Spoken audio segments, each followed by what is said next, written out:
अस्सलाम वालेकुम दोस्तों, कैसे हो? उम्मीद है कि सब खैरियत से होंगे। अल्लाह आप लोगों को ऐसे ही खुश रखे। चलिए आज के किस्से की तरफ बढ़ते हैं। एक दफ़ा की बात है कि सुबह सुबह चाय की होटल पर मेरा एक दोस्त मुझसे मिलने के लिए आया। मुझे सलाम किया, मेरे करीब आकर बैठा तो मैंने देखा कि उसके आंख में आंसू थे, आंखें उसकी भीगी हुई थी और मुझे ऐसा लगा कि कुछ हुआ है। उसने फिर अचानक मेरा हाथ पकड़ा और रोते हुए बोलने लगा कि मेरे भाई, आज मैं खुद को बहुत छोटा महसूस कर रहा हूं, बल्कि यूं कह लीजिए कि मैं खुद को गिरा हुआ महसूस कर रहा हूं। मैं हैरान हो गया और दोस्ती में उसके कंधे पर थपकी मारी और मजाक में कहने लगा, अरे ऐसा क्या हो गया हमारे शेर को? लेकिन मैंने महसूस किया कि वो मुझसे नजरें नहीं मिला रहा था। फिर अचानक वो जोर जोर से रोने लग गया। सब लोग हमारी तरफ देखने लग गए। मैं उसको चुप करवाने में लग गया। मैंने कहा, अरे पागल, ये सब क्या कर रहा है? सब लोग हमारी तरफ देख रहे हैं। फिर वो मेरे सीने से लग गया और धाड़े मार मार कर रोते हुए बोला कि भाई, ये बहनें ऐसी क्यों होती है? क्यों होती है ये बहनें ऐसी? मैं थोड़ा सोच में पड़ गया कि क्या हो गया इसको, ये ऐसी बातें क्यों कर रहा है।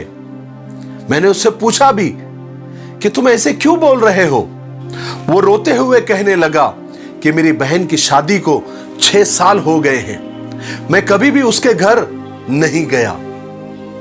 ईद के दिन कभी अम्मी तो कभी अब्बू चले जाते हैं, मैं कभी नहीं गया। मेरी बीवी और मेरी बहन की कभी आज तक जमी ही नहीं। अक्सर मेरी बीवी मुझसे शिकायतें लगाती है कि आपकी बहन जब भी हमारे घर आती है, घर का पूरा हाल बिगाड़ देते हैं, उसके बच्चे तोड़फोड़ कर देते हैं, हमारे घर का खर्च दुगना हो जाता है, डबल हो जाता है। और ये तुम्हारी माँ हमसे छुप छुपा कर उसको सामान पार्सल करती है।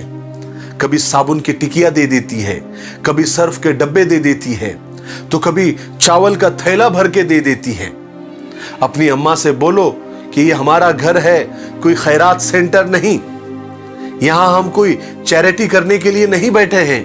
मुझे भी गुस्सा आने लगा था क्योंकि बड़ी मुश्किल से मैं घर का खर्च पूरा करता था और मां बहुत सारा सामान बहन को यूं ही दे दिया करती थी।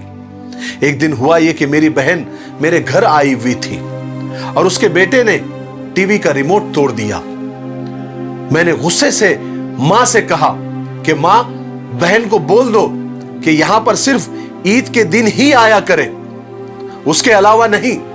और ये जो सामान, साबुन, सर्फ, चावल, ये जो सब तुम भर के देती हो ना, ये सब बंद करो। ये कोई खैरात का सेंटर नहीं है। मेरे भी अपने बच्चे हैं, मेरी भी अपनी फैमिली है, मैं भी बड़ी मुश्किल से सब चीजें जमा करता हूं, कमाता हूं। मां चुप रही, लेकिन मेरी बहन ने कहीं से हमारी बातें सुन ली, लेकिन वो कुछ न बोली। 4 बज रहे थे। उसने अपने बच्चों को तैयार किया और कहने लगी कि भाई, मुझे बस स्टॉप पर छोड़कर आ जाओ। मैंने ऐसे ही झूठे मुंह से कहा कि रह लेती कुछ दिन, लेकिन वो मुस्कुराई, कहने लगी, नहीं भाई, मेरे बच्चों की छुट्टियां खत्म होने वाली हैं, मैं अब नहीं रुक सकती, मुझे तुम बस स्टॉप पर छोड़कर आ जाओ। कुछ महीनों पहले की बात है कि हम भाई बहनों में जमीन का बंटवारा हो रहा था। हमारे घर बैठक लगी हुई थी, बहुत सारी हुज्जतें हुई, लेकिन मेरे सर पर शैतान सवार था। मैंने साफ इनकार कर दिया सबके सामने कि मैं बहन को जमीन के हिस्से में से 1 रुपया भी नहीं दूंगा। हालांकि बहन सामने बैठी हुई थी, वो खामोश थी, वो कुछ ना बोली। लेकिन मेरी मां ने मुझसे कहा कि बेटा, बहन का भी हक बनता है, शरीयत ने उसको भी हक दिया है, सबको खुदा के पास जाना है, खुदा को मुंह बताना है। तो मैंने मां को गाली देकर चुप करा दिया और कहा कि कुछ भी हो जाए, मैं बहन को हिस्सा नहीं दूंगा तो नहीं दूंगा। मेरी बीवी ने भी मेरे बहन को गालियां दी, बुरा भला कहा। वो बेचारी खामोश थी। इस बात को कई महीने हो गए, लेकिन आज ये कोरोना वायरस की वजह से मेरी हालत ऐसी हो गई कि मेरी नौकरी छूट गई। आजकल मेरे पास कोई कामकाज नहीं है, जेब खाली है, बैंक अकाउंट खाली है। उसमें मेरे बेटे को टीबी हो गई, टीबी की बीमारी हो गई। मेरी बीवी को शुगर हो गई, मेरे कमर में फ्रैक्चर हो गया। मेरे पास इलाज कराने के लिए पैसे नहीं हैं। मैं बहुत परेशान था।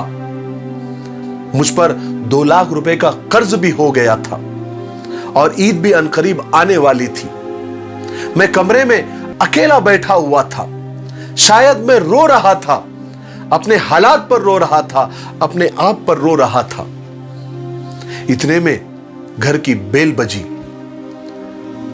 दरवाजा खोला गया तो वही बहन घर में दाखिल हुई।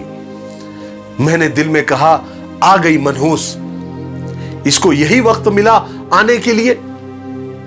उतने में मेरी बीवी मेरे पास आ गई और मेरे करीब आकर आहिस्ता से मुझे कहा कि देखिए जी, कोई जरूरत नहीं है तुम्हारी बहन के लिए खाना बनाने की, गोश्त या बिरयानी पकाने की।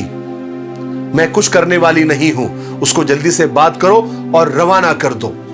मेरी बहन तकरीबन 1 घंटे के बाद, शायद फ्रेश वगैरह होने के बाद, मेरे कमरे में आई जहां मैं परेशान बैठा हुआ था, अपने हालात को, अपनी किस्मत को कोस रहा था। वो मेरे नजदीक आई और बड़े प्यार से मुझे पूछा, भाई परेशान हो?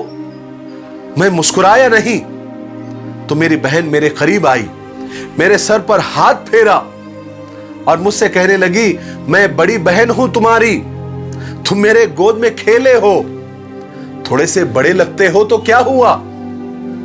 फिर मेरी बहन मेरे और नजदीक आई और अपने पर्स में से 2 सोने के कंगन निकाले और मेरे हाथ में रख दिए और आहिस्ता से बोली, मेरे भाई तुम पागल हो, तुम ऐसे ही परेशान हो जाते हो, तुम्हारी बचपन से यही आदत है कि छोटी छोटी बातों का टेंशन ले लेते हो। तुम्हारे भाईजान शहर गए थे, बच्चे स्कूल गए हुए थे, तो मैंने सोचा कि दौड़ते दौड़ते भाई से मिलकर आ जाऊं। मेरे भाई, ये कंगन बेचकर अपना खर्च और अपने बेटे का इलाज करवा लेना और जरा शक्ल अच्छी बनाओ। शक्ल तो देखो कैसी हो गई, क्या हालत बना रखी है तुमने। मैं खामोश था, बल्कि सन्न हो गया था। मैं शौक था कि ये वही बहन है जिसके लिए मेरे दिल में रत्ती बराबर भी मोहब्बत नहीं थी, जिसका हक मैंने मारा था, जिसके आ जाने से हम उसके बोझ तले दब जाते थे। बस मैं यही सोच रहा था कि मेरी बहन की आवाज ने मेरी खामोशी को तोड़ दिया और मेरी बहन बोली कि भाई, ये कंगन के बारे में तुम किसी को नहीं बताना, तुमको मेरी कसम है।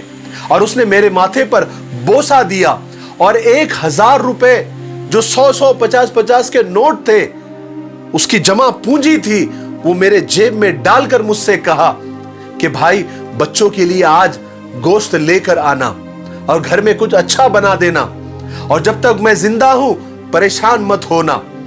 तुम्हारे भाईजान की तनख्वाह होंगी तो मैं दोबारा आऊंगी। फिर जल्दी से मेरी बहन ने अपना हाथ मेरे सर पर रखा और कहने लगी, जरा सा परेशान क्या हो गया, देखो बाल सफेद कर लिए। और वो जल्दी जल्दी में जाने लगी। मैंने उसके पैरों की तरफ देखा तो उसने टूटी हुई जूती पहनी थी और पुराना सा दुपट्टा ओढ़ा हुआ था। वो जब भी आती थी वही दुपट्टा ओढ़कर आती थी और वो बहन अपना सब कुछ लुटाकर वो जा रही थी। मेरे भाई, मेरे बहन की मोहब्बत में मैं तो मर गया, मैं तो पानी पानी हो गया। उसकी मोहब्बत और मेरे दिल में उसके लिए नफरत से मैं जमीन में धंसा जा रहा हूं। मैं क्या करूं? भाई, हम कितने मतलब परस्त होते हैं, बहनों को पल भर में बेगाना कर देते हैं और बहनें भाइयों का जरा सा दुख बर्दाश्त नहीं कर सकती। मेरा दोस्त हाथ में सोने के कंगन लिए जोर जोर से रो रहा था। उसके साथ मेरी आंखें भी भीग गई थी, नम हो गई थी, मैं भी रोने लग गया था। हमारी बहनें अपने घर न जाने कितने दुख सह रही होती है। जरा सा वक्त निकाल कर बहनों के पास बैठकर उनका हालचाल पूछ लिया करो। शायद उनके चेहरों पर कुछ लम्हों के लिए सही सुकून आ जाए। इंसान इंसानियत से है। दर्द दिल के लिए खुदा ने इंसान को पैदा किया है, वरना इबादत और ताअत के लिए फरिश्ते खुदा के पास कम नहीं थे। मेरे भाइयों, बहनों और दोस्तों, मेरी कुछ बातें आप याद रखें। खून के रिश्तों को वक्त देना चाहिए। क्या पता कल आपके पास वक्त हो और रिश्ते ही ना हो। रिश्ते मासूम परिंदों की तरह होते हैं। सख्ती से पकड़ोगे तो मर जाएंगे, नरमी से पकड़ोगे तो उड़ जाएंगे, लेकिन मोहब्बत से पकड़ोगे तो जिंदगी भर साथ निभाएंगे। समझौता करना सीखो, सुलह करना सीखो। थोड़ा सा झुक जाना किसी रिश्ते को तोड़ देने से लाख दर्जे बेहतर होता है। कभी किसी का साथ ये सोचकर मत छोड़ना कि उसके पास आपको देने के लिए कुछ भी नहीं है, बल्कि ये सोचकर रिश्ते निभाते रहना कि हो सकता है उसके पास आपके सिवा कुछ भी ना हो। मुझे उम्मीद है कि आज के किस्से से हमको बहुत कुछ सीखने के लिए मिला होगा। मेरे लिए, पूरी उम्मत के लिए और पूरी इंसानियत के लिए खैर और भलाई की दुआ करते रहें। अस्सलामु अलैकुम व रहमतुल्लाहि व बरकातुहू।